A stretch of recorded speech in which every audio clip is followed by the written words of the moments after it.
Ну что, в Петербург пришла зима. Вот такая классная, снежная, по-настоящему такая тихая благодать сейчас на улице. А ведь круто по-настоящему зимой сходить в баню, на улице холодно, мороз, снег, а ты в баню в теплую с веником попарился. А потом, если ты еще и закаленный, вышел, снежочком растерся. Красота! Бытует, правда, мнение такое, что зимой баню топить неудобно. Очень долго, дров много. Ну, на самом деле не всегда так, отчасти да, но все не так критично. Сегодня мы в настоящей бане, с настоящим оператором, с настоящим мной, с настоящей банной печкой. Мы ее сегодня потопим, посмотрим, как это работает, сколько у нас потребуется времени, ну и, соответственно, может быть, даже немножко сами попаримся. Приступим. Ну вот мы, собственно, в парной. Парная у наших друзей баня называется Петергоф Пар. Баня коммерческая, собственно, здесь достаточно большой оборот людей. Ну и, собственно, здесь работает вот эта вот интересная, замечательная печка, на которой, собственно, мы сегодня будем частично еще и обзор делать. Печка Эверест Стиммастер из нержавейки. Немного про парную. Парную мы тут вне кадра, скажем так, немного померили. Здесь 3 метра так, 2,5 так и 2,30 примерно с копеечками наверх. В общем, это примерно 17-18 кубических метров. Но, как помним, по правильному, скажем так, подбору печи для бани у парных есть теплопотери. Какие же здесь есть теплопотери? Во-первых, керамический пол. Ну, вроде как он здесь теплый, теплопотерей не будет являться.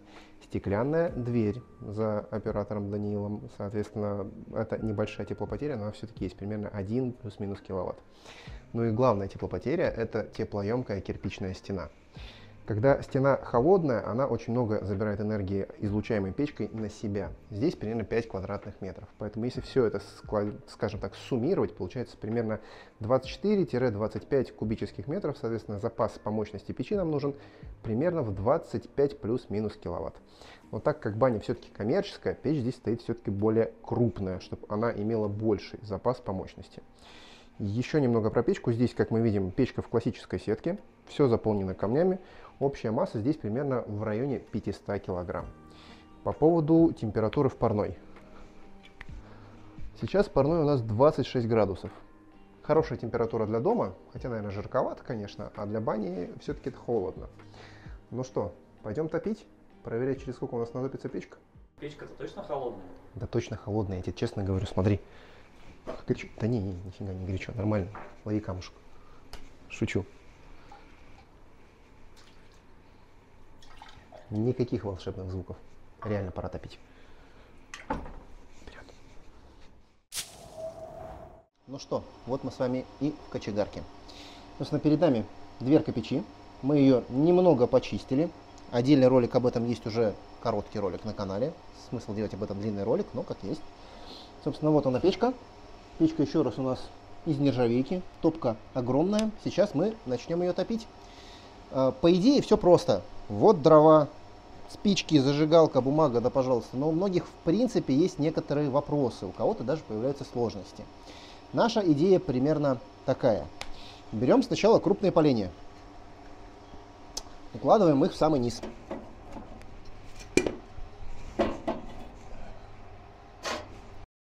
Теперь пойдут полежки поменьше размером. Ну и наверх пойдет самая мелочевка. И немножко коры. Так, скажем так, для классики. Для чего такой формат укладки? Дымоход, особенно когда холодно на улице, холодный, соответственно, там есть воздушная холодная пробка. Ее надо пробить. Пробивается она так. Поджигаем сверху. Первичное пламя начинает сразу греть нам первый участок дымохода и, соответственно, пробивается холодная пробка. Для простоты эксплуатации реально удобно использовать такие штуки. Газовый баллон, газовый пистолет, спички никакие не нужны. Если используете по классике спички или зажигалку, чуть-чуть побольше коры. Положите кору сверху, пару спичечек. Если умеете хорошо, то одна спичечка. И все спокойно, хорошо разжигается.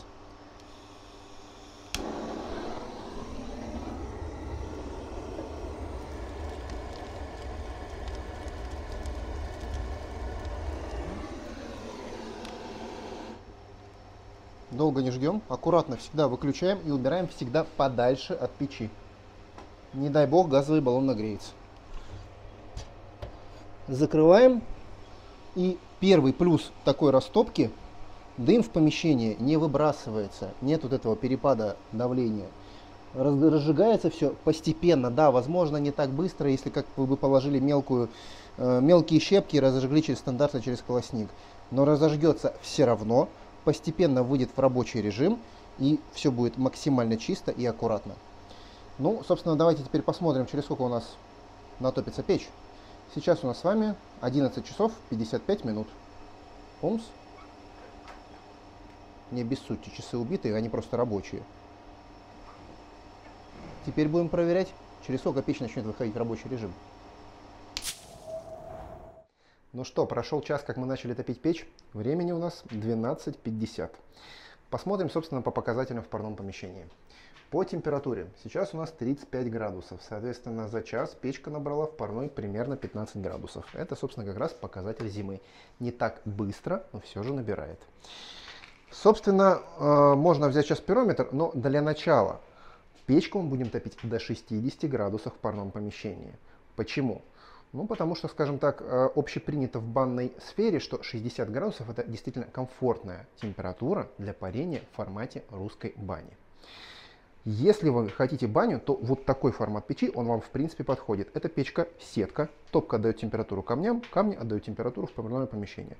Камни нагреваются не очень быстро, поэтому температура дается медленная, приятная, комфортная.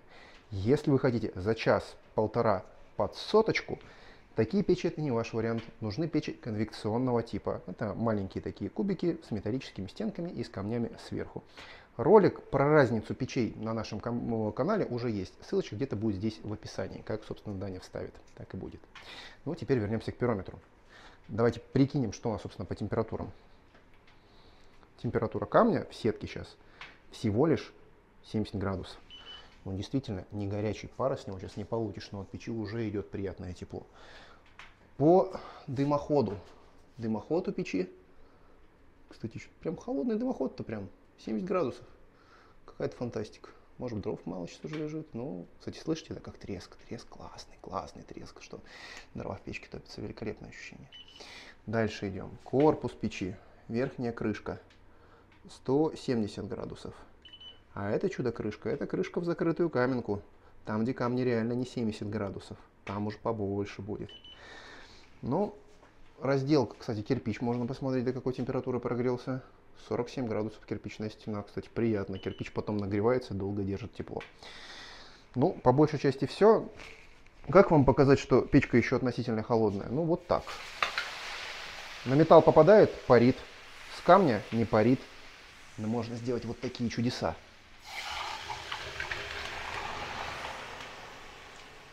Топим чуть-чуть, а пар печка уже давать может. Классно. Ну что, топим печку мы уже 2 часа. Сейчас у нас 2 часа дня. Собственно, в парном помещении достаточно уже так прилично-таки жарко. Но посмотрим реальные цифры. В парном сейчас 51-52 градуса.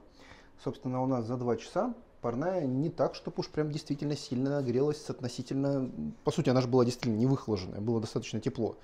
Это вот и показатель того, что зимой печку топить действительно нужно все-таки дольше. Даже здесь мы берем, что печь действительно большая, парное помещение утепленное достаточно, но печи все-таки прилично так нужно времени, чтобы разогнаться. Почему мы в этом уверены? В этом парном помещении до этого стояла другая печка, и топили мы ее летом. Там примерно часа за полтора мы достигали заветных 60, и все было достаточно быстро и комфортно. Здесь все-таки все происходит несколько дольше. Теперь воспользуемся нашим волшебным инструментом, пробежимся по печке, посмотрим. Наружная каменка у нас в пределах 100 градусов. Камни на сетке печи 130, 100, чуть повыше, поменьше. Ну и дымоход. Вот здесь вот здесь у нас точечка хорошая, где дымоход торчит. 160-170 градусов, да? 150 даже. Великолепный, на самом деле, показатель для ванной печи. Очень хорошо. Ну, собственно, пара вот с этих камней мы толком сейчас не получим. Но у этой печи есть фишка. Что делать ее по-настоящему банной печкой? Это печь из нержавейки. И внутри печи, вот здесь вот внутри есть такая, скажем так, кастрюля, емкость из нержавейки прямо внутри топки. Вот там камень 100% уже нагрелся. Как это понять? Тест с ковшом. Сначала чуть-чуть на наружную каменку.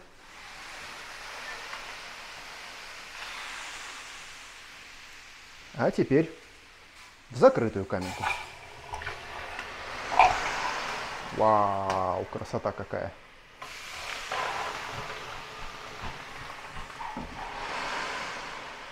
Пар невидимый, значит по-настоящему нагретый, а значит внутри камень уже действительно раскален. Убегаем быстрее отсюда. Ну что, 2 часа 30 минут с момента растопки и... Есть! 60 градусов в парном помещении. Замечательно. Добились. На самом деле вот вам и показатель зимней топки. Стены дома холодные. Есть некоторая дополнительная теплопотеря, и печи работать тяжелее. Сложнее набирать большие температуры. Спустя 3 закладки топлива, закладки не полная топка, а так, чтобы нормально не перегревать печь, примерно чуть-чуть больше половинки, либо половинка объема топливного пространства. 2,5 часа, и у нас наши заветные цифры. Все классно, замечательно. Что у нас еще раз за печка? Печка у нас здесь еще SteamMaster из нержавейки. Модель на 38 киловатт. Объем парного помещения, помним, 24. Почему, собственно, такая печка здесь ставилась? Как раз таки исходя из того, что печкой будут пользоваться как летом, так и осенью и зимой. Для того, чтобы как раз таки закрыть вот эту дельту долгого нагрева. Летом печка за час выходит в режим. Зимой, да, надо заранее потопить. 2-2,5 часа. Но зато печи спокойно хватает на достаточно большой поток народа, который присутствует в этой бане. Ссылка на печку в описании под роликом. С вами был Вячеслав. До новых встреч. Пока. А теперь самое приятное. Ложись давай.